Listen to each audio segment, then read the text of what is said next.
Hello दोस्तों, political science का पहला टॉपिक भारत में संवैधानिक विकास, ये मैं आपको पढ़ाने जा रहा हूँ।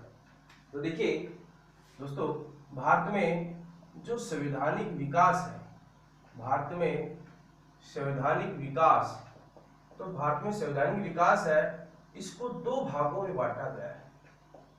इसको दो भागों में बांटा गया है। भारत का जो संवैधानिक विकास है, इसे दो भागों में बांटा गया है।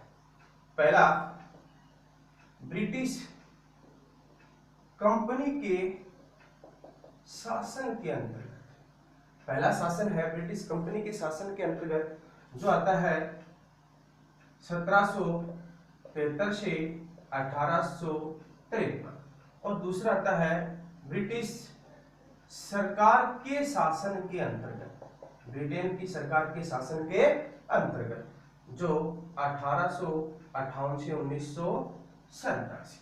क्योंकि दोस्तों आपको पता है कि 1858 से पहले एक इंपॉर्टेंट घटना हुई थी, 1857 की क्रांति, और इस 1857 की क्रांति के बाद यानी कंपनी के शासन का अंत हो जाता है और भारत का शासन सीधा ब्रिटिश क्राउन सम्राट या महारानी विक्टोरिया के हाथों में चला जाता है। तो देखिए, ब्रिटेन की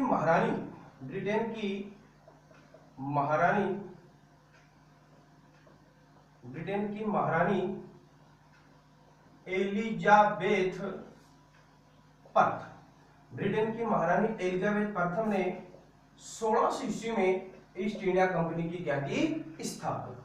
और जब एलिजाबेथ प्रथम ने 1600 ईस्वी में ईस्ट इंडिया कंपनी की स्थापना की, तो इस समय कंपनी की जो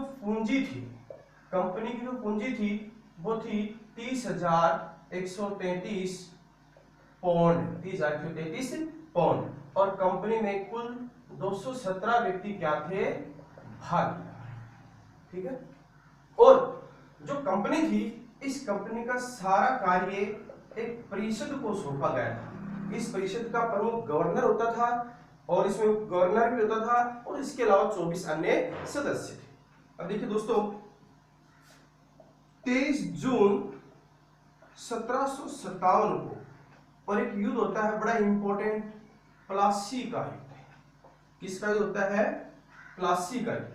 तो 23 जून 1757 को प्लासी युद्ध होता है। किस किस के मध्य? तो दोस्तों, कंपनी और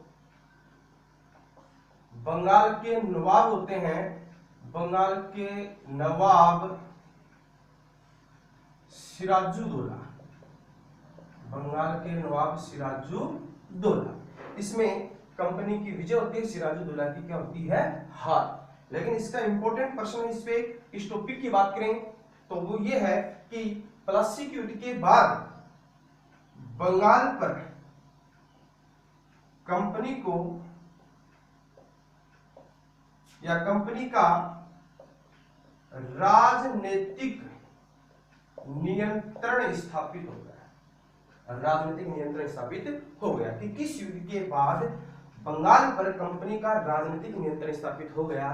तो 1757 के प्लासी के युद्ध के बाद। इसके बाद में देखिए अगला है 22 अक्टूबर 1764 को, 22 अक्टूबर 1764 को, और ये भी होता है बक्सर का युद्ध। बक्सर दोस्तों कहां पड़ता है? तो बिहार में पड़ता है। तो 22 जून 1764 को बक्सर का युद्ध होता है। किस किस के मध्य? तो दोस्तों, कंपनी और अवध के नवाब कौन होते हैं? तो दोस्तों, सुजाउद्दौला। यहाँ पे सुजाउद्दौला की हार होती है और कंपनी की क्या होती है? विजय। देखिए दोस्तों, 1764 का जो बक्सर का युद्ध होता है, इस युद्ध के बाद में और 1765 में इलाहाबाद में एक संधि होती है, जिसे बाद में इलाहाबाद की संधि के नाम से जाना जाता है। कंपनी और अवध यानी अवध के जो नवाब होते हैं, इनके मध्य होती है, और इस इलाहाबाद की संधि के तहत कंपनी को बंगाल, बिहार और उड़ीसा, यानी इलाहाबाद की संधि के तहत कंपनी को बंगाल, बिहार और उड़ीसा में राजस्व वसूलने का अधिकार प्राप्त हुआ। इसका राजस्व वसूलने का। देखिए, एक प्रश्न ये है कि कंपनी को बंगाल पर राजनीतिक नियंत्रण कब स्थापित हुआ? तो 1757 का प्लासी का युद्ध। और कंपनी को बंगाल, बिहार और उड़ीसा में राजस्व वसूलने का अधिकार कब प्राप्त हुआ? तो 1764 के बक्सर के युद्ध। तो दोस्तों हम कह सकते हैं कि यहाँ 1765 से और 1772 तक भारत में दोहरा शासन रहा। 1765 से 1772 तक भारत में दोहरा शासन रहा। एक तो यानी प्रशासन का दायित्व है, प्रशासन का दायित्व वो तो होता है नवाब के हाथों में। प्रशासन का दायित्व किसके हाथों में? नवाब के हाथों में। और दूसरा बात करें कि राजस्व वसूलने का, जो राजस्व वसूलने का कार्य है वो किसके हाथों में? कंपनी के हाथों में।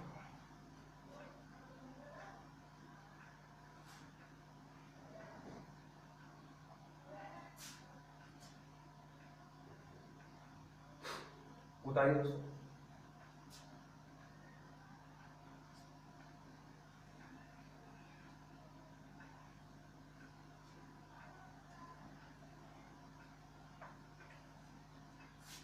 अब देखिए पहला एक्ट आता है आपका 1773 का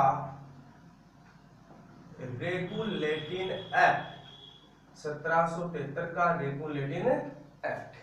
तो दोस्तों यहाँ पे पहला क्वेश्चन ये आ जाता है कि ये रेगुलेटिंग एक्ट कब का है? तो कब का है? 1773 का है इस समय। और ब्रिटेन के पीएम की बात करें तो ब्रिटेन के पीएम थे लॉर्ड नॉर्थ।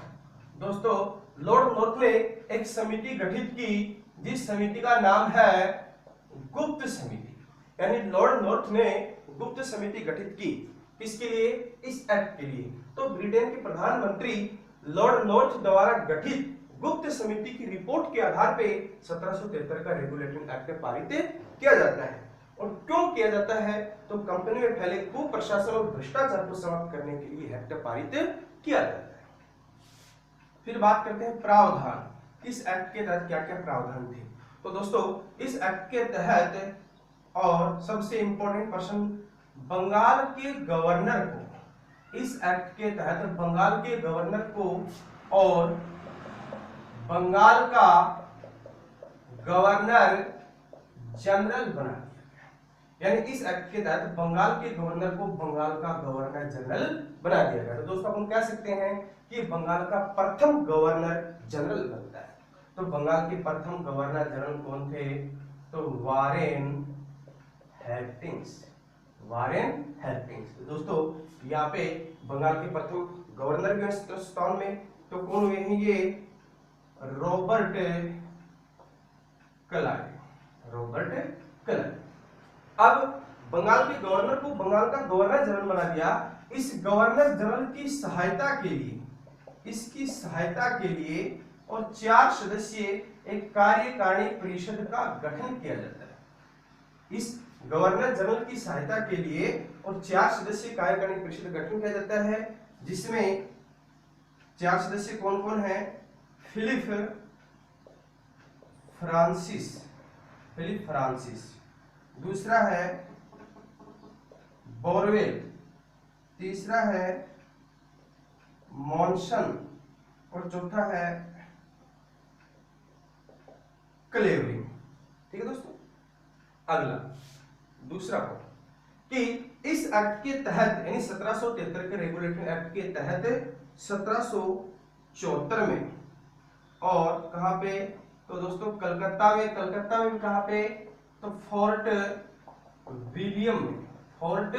विलियम में एपेक्स न्यायालय के रूप में उच्चतम न्यायालय की क्या की जाती है? स्थापना। कि एपेक्स न्यायालय के रूप में उच्चतम न्यायालय की क्या की जाती है? स्थापना। और इस न्यायालय में कुल न्यायाधीश थे 1 + 3 = 4, एक मुख्य न्यायाधीश 3 अन्य न्यायाधीश। तो इसके जो मुख्य न्यायाधीश थे वो थे एलिजा इम्पे। और अन्य की अगर बात करें तो हाइड, लिमेंटेयर और चेम। अगला पॉइंट दोस्तों इसका कि इस एक्ट के तहत कंपनी के लोगों द्वारा बिना अनुमति के, बिना लाइसेंस के भारतीय लोगों से कंपनी के लोग हैं वो रिश्वत और उपहार नहीं ले सकते, नहीं प्रतिबंधित किया। धन्यवाद।